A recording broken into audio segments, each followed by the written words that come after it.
This is the site for the outdoor storage shed.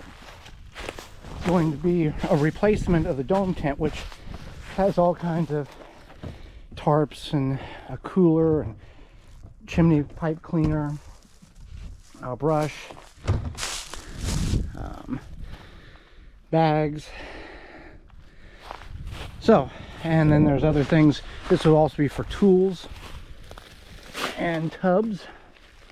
So it's going to be 5 by 8, 40 square feet by 5 foot high. That's what all of this is. I found my tape measure last week right as I was leaving. Otherwise this would have been built last week. So I'm going to clean the area and basically just, I know what I need to do and snap them together. And the skin of this will be the dumpster bags that we used 2 years ago in order to store our overwinter our small tent before we added on and had the big tent. So I will piece those together, and then that will be the storage tent.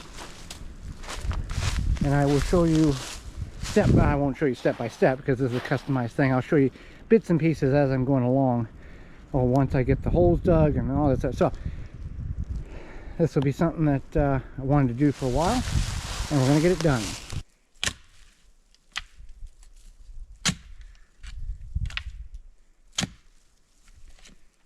All of the posts are up. Now I have to trim them down to approximate height, and then get my support on, my framework in. This is the door here. So I need to take and put a log there, screw that in, up here, and all the way around, and then I've got one down the center. So I need to make the front like an inch taller than the back for a little slope. Basically got everything kind of framed in on the top. I haven't fully secured it with all the screws I need. This one here is going to sit temporarily because I know I'm going to have about a 1 foot-ish wrap around, or coming off the front to the back. So when I put the front sheet on, compared to when I put the back sheet on folded over. And then I've got to have one down the center here, but that's all secondary until I get it all framed in. Still got to frame that in there, and then fasten the corner or the center post here, because that's where 2 pieces are going to meet. And I'm sure I'm probably going to need something back here, but I'm going to kind of wait to put it together. I'm not going to get this all completed this weekend, but I want to get as much together frame wise as possible, and then put the skin on next week. But it's not looking too bad for just roughing the measurements. So we've got it all framed in, all cut down. Yes, it is short. It's 5 foot. 5 foot there, and about 4'7" there. So when I'm in here, I'll kind of have to be like this if I'm going to walk back here to get something. But realistically, all I'm wanting to do is store tools, the wagon, some bins, some bags that go in the bins. So nothing, elaborate, but just a makeshift shed out of limbs that have fallen from the ice storm. So that's about as far as I'm going to get today, as far as I'm going to get this weekend, because I've got projects for tomorrow. So I will skin this, put that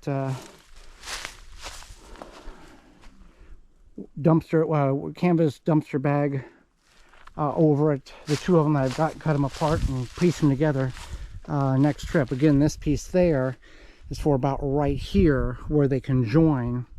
I'll have the top one overlap the bottom one, and then that'll be in the middle to kind of shed the water. So no levels, just kind of eyeballing everything. So I think we'll be okay.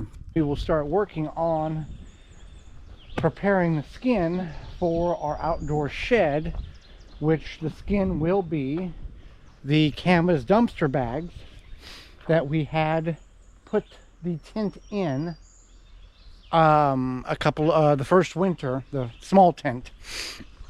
And we no longer need them because we have the cable up here, and then that big giant 40 by 40 tarp.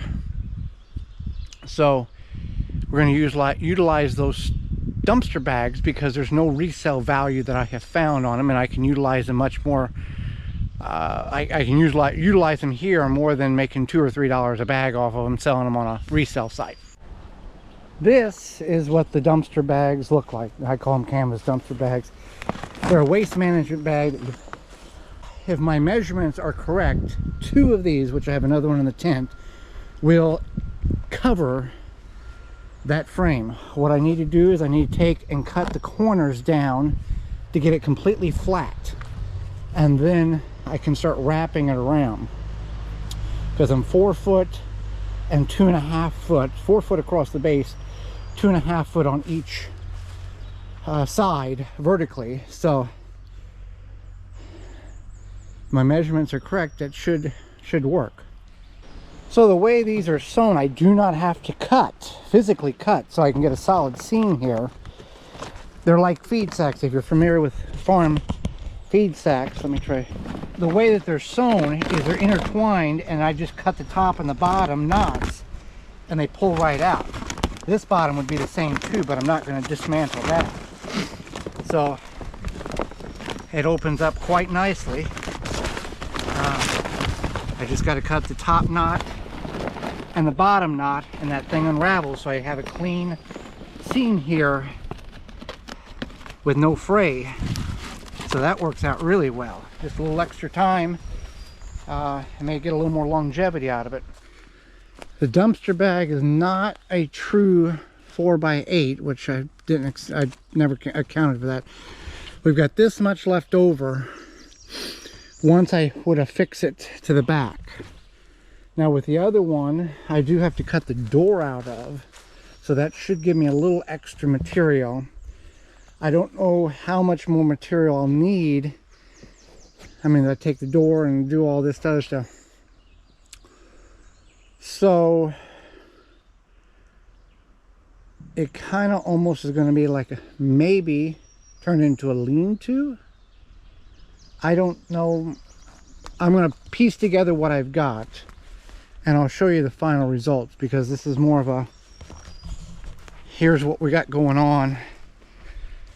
Try to figure this out as I go. And mosquitoes are really bad with that rain that came in through last night. I've got the front and the back and the top. Now I just got to cut some pieces out, and then run, take some more boards and run a couple of rafters from front to back instead of across, right to left. That's going to be better. And then we'll see how many pieces, how much I've got left, or how much I'm short. And then I can figure out how to fill in the gaps with a piece of plywood or something of that nature. But looks pretty good for what I had envisioned for just an outdoor storage shed. It is as complete as it can get in the current state, because I'm out of nails. You can see I do need to fix one here, a couple here. I'm out of roofing nails. Used everything I had, which those are free. Those are given to us. And see back here, we're not totally closed. I can tuck another nail in or two, but it's not supposed to be, or it's not going to be airtight, wind tight, rodent proof. Just a way to get some stuff inside. I will fasten the bottom around and then throw dirt up along that once those are all fastened. And I don't know about a door yet. I have a door in which I can put on there. 59 inches to the height of the bottom there, a little under 5 foot, and utilized every part of both dumpster bags, and did some trimming here and there to take pieces off, because the measurements in which I was understood them to be was not accurate. So I'm pleased with it. A lot of room in here to put a lot of stuff. At some point when we get a driveway, all of this here will get graded along over here where the parking pad's going to be, or the parking area is going to be. But all of this from that tree there all through here, that tent's going to get gone, be removed. That's going to get leveled. All that's going to get leveled. So I can still get the wagon in there. Got somewhere to put the wagon. Very pleased with that. No, I think I used like, well, yeah, I used like six screws, 1.5-inch screws that I had bought, and the 3-inch screws. The roofing nails were all free. The wood was all from downed trees from the ice storm, and the dumpster bags was what we purchased in fall of 2023 in order to encapsulate or dismantle the tent and the contents of the small tent in and overwinter it before, like I talked about, we got that. We engineered the A-frame tarp to go over it. Took the small tent down. Those boxes will get burnt. We packed everything in here. It's full. The cat litter bag is for non-food metal, scrap metal items. But I do have room for a couple more items. Can stack some stuff up there. The big tarp is going to go on that tub there. Got a shelf back there for 2x4s and lumbers, conventional lumber. So very pleased with that. I think we'll end up doing a door on there just to clean it up. Next project is to complete the shed here. Had this big door in our basement. It kind of goes with the door that's on the tent. I cut it down to size. Now I'm going to put it in there and then block it in, because I know there's going to be a gap here. So I got this all level. It's going to open this way, so I'm going to do a little more landscaping. And if I need to, I might need to cut it down a little bit more, not the door, but dig this out more. So nothing's fancy on this because it's a door to a shed, an outdoor shed that's not completely waterproof or airproof or rodent-proof, just a storage facility for tools and a wagon to centralize everything.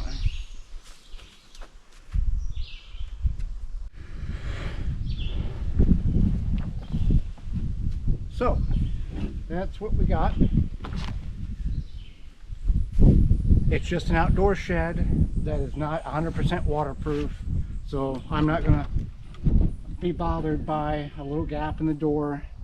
If things get in, squirrel, whatever.